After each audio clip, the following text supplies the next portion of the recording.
African-American hotel employee spoke Dutch before a billionaire. What happened next changed everything. An African-American hotel cleaner spoke Dutch in front of a wealthy businessman. The following day, he requested her presence. Zoe's mobile device chimed while she was cleaning the elegant foyer of the prestigious Grand Plaza Hotel. Typically, she would never take calls during work shifts. Rule number 1, according to Supervisor Richards, particularly for housekeeping personnel. However, she recognized the caller ID. It was the academic institution. Following 6 failed attempts to secure funding for her graduate studies in language sciences, this conversation could alter her destiny. Just a moment, she murmured quietly, concealing herself behind a decorative stone pillar. That's when her existence transformed in mere moments. Zoe Johnson, she responded discreetly, hoping to avoid detection by visitors moving through the foyer. The caller spoke in flawless Dutch. It was Professor Van Houten from Amsterdam University. Zoe replied instantly in the identical language, her perfect accent flowing effortlessly as they discussed her application details for the international program. Was my motivation letter delayed? That seems impossible. I submitted it 2 weeks ago, Zoe clarified, worried that her application letter had allegedly arrived late. That's when she observed the sudden quiet surrounding her. She glanced upward and spotted Richard Coleman, the millionaire proprietor of the hotel empire, positioned several feet away, observing her with an obvious expression of astonishment. Beside him stood Supervisor Richards, her eyes wide with anger. Zoe gulped nervously. I must leave. I'll call you back later, she stated quickly in Dutch, ending the call. Johnson, my office immediately. The supervisor's tone pierced the atmosphere. The journey to the small management office in the lower level felt eternal. Zoe sensed the gazes of her coworkers, some sympathetic, others barely hiding their pleasure. At 29, she was the sole black female in the cleaning division with a university education, something that Supervisor Richards consistently chose to ignore. You understand the regulations, Johnson. No cellular devices during work periods, especially in public spaces, Richards declared immediately upon closing the door. And speaking in, what was that, French? Dutch, Zoe corrected automatically, immediately regretting her response. I don't care if it was alien language. What concerns me is that Mr. Coleman, the proprietor of this establishment, witnessed a custodial worker neglecting her responsibilities to converse on the telephone in the lobby. The unfairness stung like poison. The white front desk staff took personal calls frequently without repercussions, but Zoe understood what was occurring. It was the identical pattern as usual. I'm transferring you to the conference facility restrooms for the following 3 months. Perhaps there you can rehearse as many dialects as you desire without humiliating the establishment. Zoe felt her heart drop.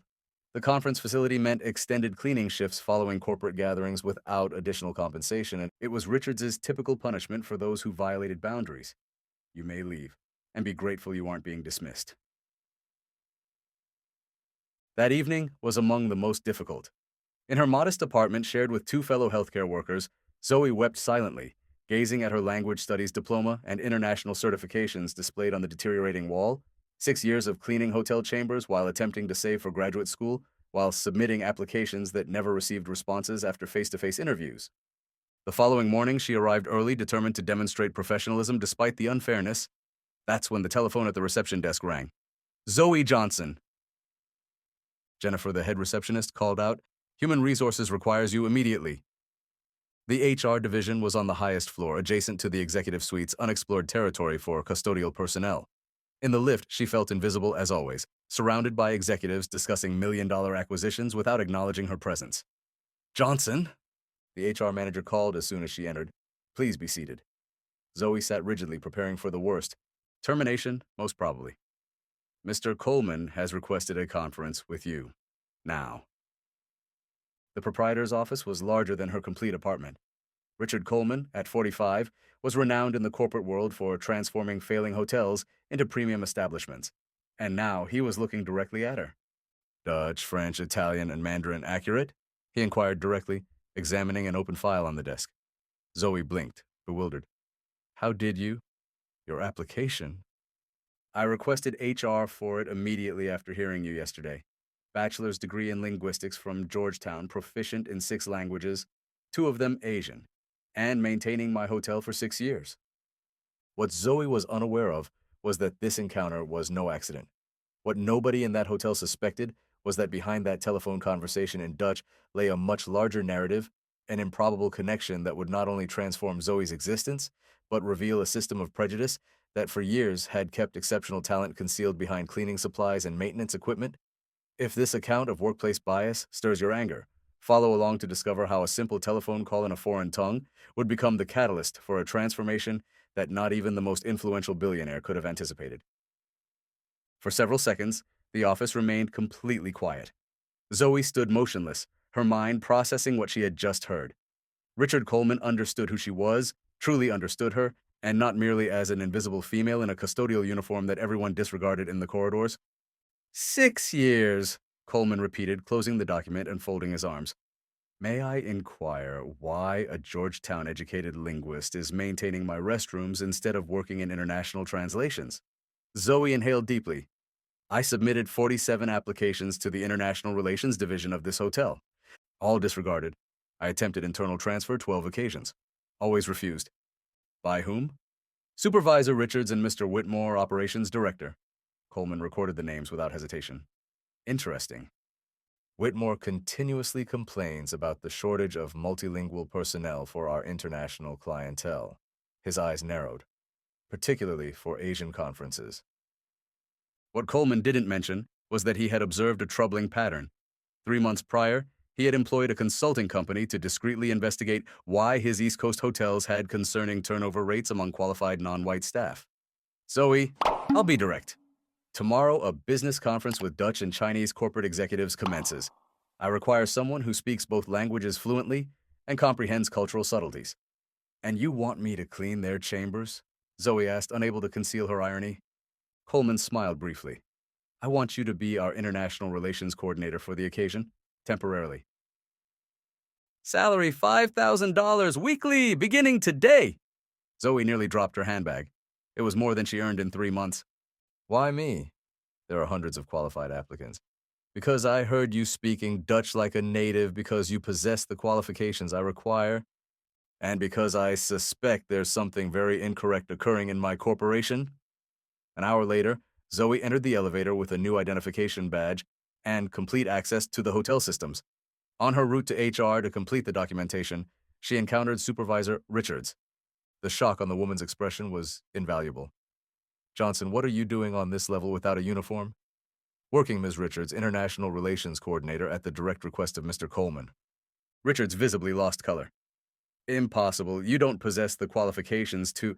Georgetown, fluent in 6 languages, including Mandarin and Dutch, Zoe interrupted, maintaining a professional manner. My application has been in the hotel's records for 6 years, along with my 12 transfer requests.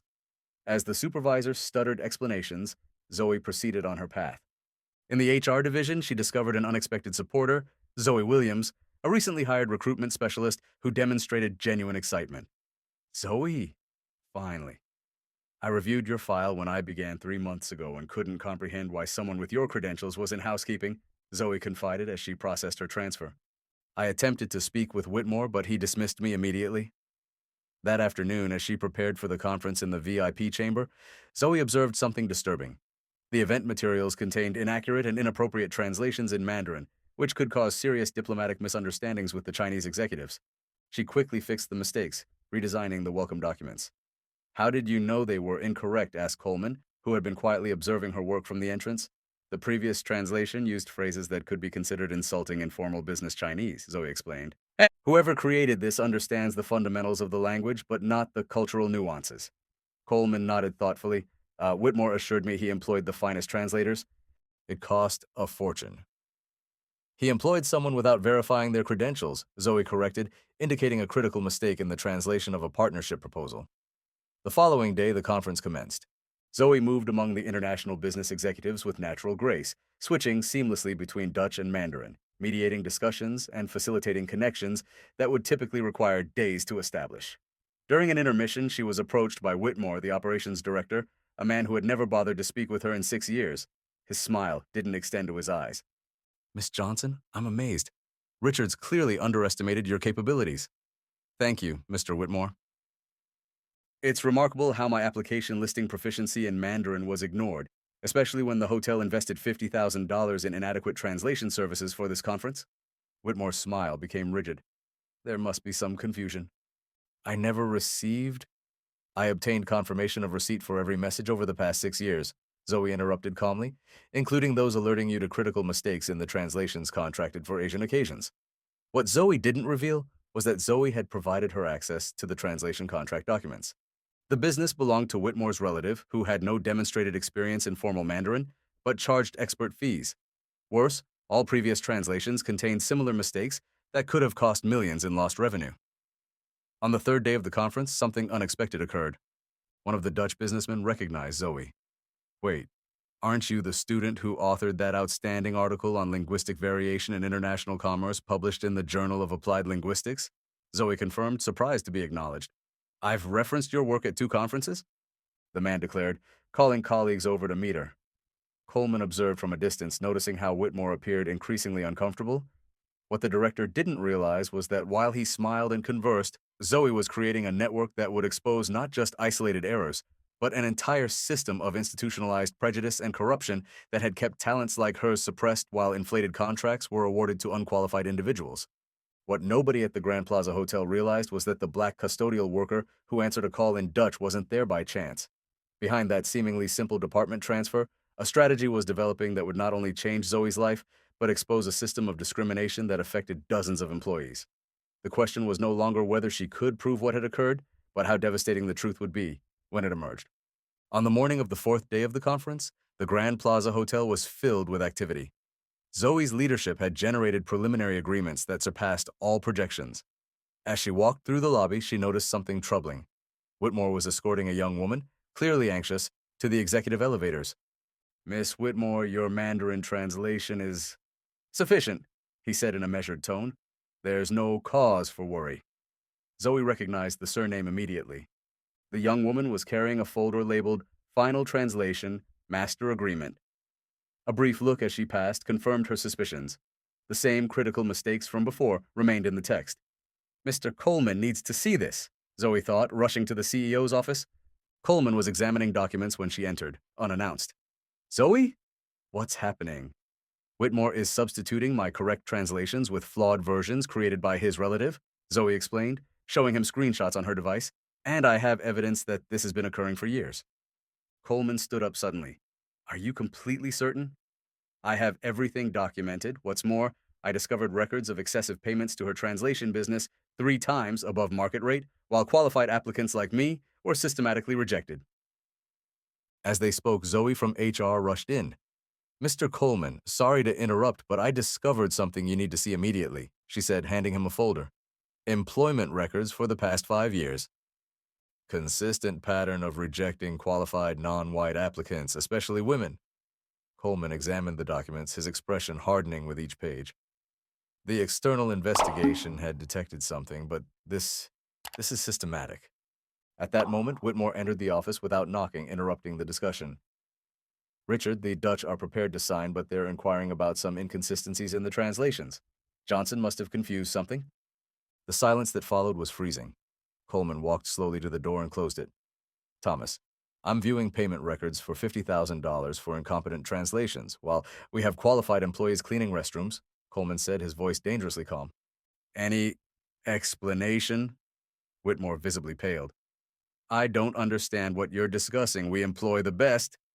His relative, Thomas? Coleman interrupted. With 0 experience in formal Mandarin. She has a certification. Fraudulent, Zoe concluded, placing a printed email on the table. I just verified with Beijing University. They never certified Ashley Whitmore. Whitmore shot Zoe a look of pure hatred. You're nobody. A custodial worker who thinks she can compete with the executives. PhD in applied linguistics from Georgetown, Zoe corrected calmly, with 6 international publications, all in the HR files you've repeatedly misplaced. Thomas, Coleman interjected, I've called an emergency board meeting in 30 minutes. By then, I want his resignation letter on my desk. You can't be serious, Whitmore laughed nervously. Because of this. Choose your next words with extreme caution, Coleman warned. 2 hours later, the executive auditorium was filled. All supervisors, managers, and directors had been summoned urgently. In the front row, Dutch and Chinese business executives waited curiously. Richards, the cleaning supervisor, looked puzzled sitting next to other department managers. Coleman took the platform, Zoe at his side. Today we uncovered a systematic scheme of prejudice and favoritism that has cost this corporation millions, he announced seriously. For years, supervisors such as Thomas Whitmore and Sarah Richards have implemented unofficial policies that have damaged not only our staff, but also our profits. A presentation began behind him displaying comparative charts of employee credentials versus positions, hiring and rejection statistics by ethnicity and gender, and overpriced contracts with companies connected to supervisors' family members. Ms. Johnson, whom some of you knew only as a custodial worker, saved our corporation from a diplomatic and financial catastrophe this week, Coleman continued, by correcting translations that would have cost millions in contractual misunderstandings. The Asian businessman nodded in acknowledgement, some applauding quietly. As a result of this investigation, Thomas Whitmore has been terminated for cause, Coleman announced. Sarah Richards is suspended while we complete our investigation into her participation, and effective immediately, we are implementing a complete audit of all hiring and promotions over the past 5 years. The room fell into stunned silence. Richards, now pale, stared at the ground. And finally, Coleman smiled slightly, I am pleased to announce that Dr. Zoe Johnson is being named our new Global Director of Internal Communications, overseeing all of our multilingual operations. The auditorium erupted in applause, some hesitant, many enthusiastic, especially from the cleaning crew sitting in the back, who applauded with tears in their eyes. As she left the platform, Zoe noticed Whitmore being escorted out of the building by security personnel, his face twisted into a mask of powerless rage. As he passed Zoe, he muttered, "You won't survive a month." Zoe just smiled peacefully. In the pocket of her newly acquired blazer was a recording device, the same one that had captured every threat and racist comment Whitmore had whispered over the past few days as he desperately attempted to conceal his scheme. That night, in her new office overlooking the city, Zoe finally allowed herself to weep. They weren't tears of sorrow, but of profound release. 6 years of cleaning corridors while her potential was denied. 6 years of, your application must have gotten lost, and maybe you're not a good cultural fit. She picked up the phone and called her mother, who had sacrificed everything to pay for her education. I accomplished it, Mom, she said simply, her voice breaking. What nobody at the Grand Plaza Hotel could have predicted that day was that the real transformation was just beginning. While some executives were still processing the shock of seeing old privileges collapse, others were already recognizing the inevitable truth. True talent, when finally unleashed, not only corrects past injustices, but completely redefines the future. The downfall of Whitmore and his discriminatory scheme was only the first chapter in a complete overhaul that would shake the foundations not only of that hotel, but of the entire American hospitality industry. And it all started with a simple phone call in Dutch. 6 months had passed since that fateful day when Zoe answered a call in Dutch in the lobby of the Grand Plaza Hotel. What had once been an isolated case of personal justice had turned into a quiet revolution in the American hospitality industry. Zoe's office on the 32nd floor now overlooked all of Manhattan. A discreet plaque on the oak door read, Dr. Zoe Johnson, Vice President of Diversity and International Relations. The salary was 5 figures, monthly, not annual, but the real power lay beyond the title or financial compensation. Restructuring committee assembled and waiting, Dr. Johnson, announced Zoe, now her executive assistant and close friend. All regional managers are on the conference call. Zoe nodded, taking a deep breath before entering the conference room where Richard Coleman and the board of directors were waiting for her. It was the day of the final presentation of the Hidden Talents program, a personal initiative Zoe had developed to identify and promote qualified employees who were systematically overlooked throughout the hotel chain. The results of the pilot program have exceeded all of our expectations, Zoe began, presenting the numbers on the screen. In just 6 months, we identified 147 employees with skills in languages, finance, management, and technology who were in roles well below their capabilities. 83% of them Black, Latino, or from other minority groups. Coleman nodded approvingly. The program had been his first demand when accepting the promotion, not just fixing his individual situation, but changing the entire system.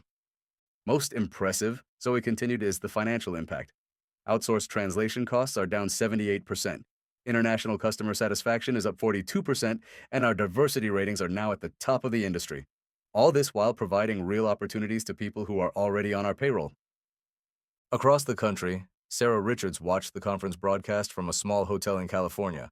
After an extensive investigation, she had escaped termination by accepting a demotion and transfer. Now she managed the laundry at a second-rate property, a daily humiliation for someone who had once rejected talent based on prejudice. The next expansion of the program will include an internal mentoring system, Zoe explained. Each promoted talent commits to identifying and supporting other employees with potential. Thomas Whitmore was not attending the conference. After his dismissal, no luxury hotel would hire him. Allegations of systematic discrimination and embezzlement had permanently tarnished his reputation in the industry. Rumor had it that he was now working as a night manager at a roadside motel in Arizona. His relative Ashley had had to return all her inflated payments, complete a professional ethics program, and was now studying Mandarin, ironically, with a scholarship created by the Coleman Foundation for Inclusive Language Education. In closing, Zoe said, turning directly to the camera that broadcast to all properties in the chain, I want to share something personal. She paused, letting the silence fill the room. When I was little, my mother worked as a maid in a hotel like this one. She had a college degree, but she never got a job in her field. She always told me, Zoe, no matter how much they try to make you feel invisible, your worth is not dependent on their recognition. Zoe took a deep breath, maintaining her composure. My mother passed away believing that some doors would never open for people like us. She never lived to see this moment, to see that her sacrifice was worth it. Across the room, several executives, many newly promoted through the program, wiped away tears discreetly. The true power of a company isn't how much it makes, but the potential it unleashes. For decades, the hospitality industry, like so many others, buried extraordinary talent under service uniforms, assuming that people of certain colors, accents, or backgrounds were only fit for invisible roles. Coleman stood up, applauding, followed by the entire room and hundreds of employees watching remotely. Later that day, Zoe received an envelope in her office. Inside was a postcard from Amsterdam and a letter from a University of Applied Linguistics offering her a position as a visiting professor. Professor Van Houten, who had made that fateful call in Dutch 6 months earlier, had followed her meteoric rise. Ironically, Zoe thought as she looked out the window at the city, I have Richards to thank for punishing me that day. If she had simply given me a warning, I might still be cleaning the same rooms, my degree gathering dust. The next day, Zoe officially launched a scholarship fund for hotel employees and their children, financed in part by her new salary. The first beneficiary, the daughter of her former cleaning colleague who dreamed of studying hotel management. What began as a phone call in Dutch had sent ripples that now spread far beyond that hotel, far beyond that industry. The message was clear: talent exists everywhere. What is lacking are opportunities and recognition. True justice is not just punishing those who discriminate, but rebuilding entire systems so that prejudice has nowhere to hide. Zoe's sweetest revenge was not seeing her antagonists fall, but watching hundreds of people like her finally rise. If this story moved you and made you reflect on how silent prejudice can stifle extraordinary talent, share your thoughts and don't forget to follow our content for more inspiring stories about people who have turned injustice into platforms for real change. After all, the greatest lesson Zoe teaches us is that true greatness isn't about overcoming barriers alone, but about ensuring that doors remain open for everyone who comes after you.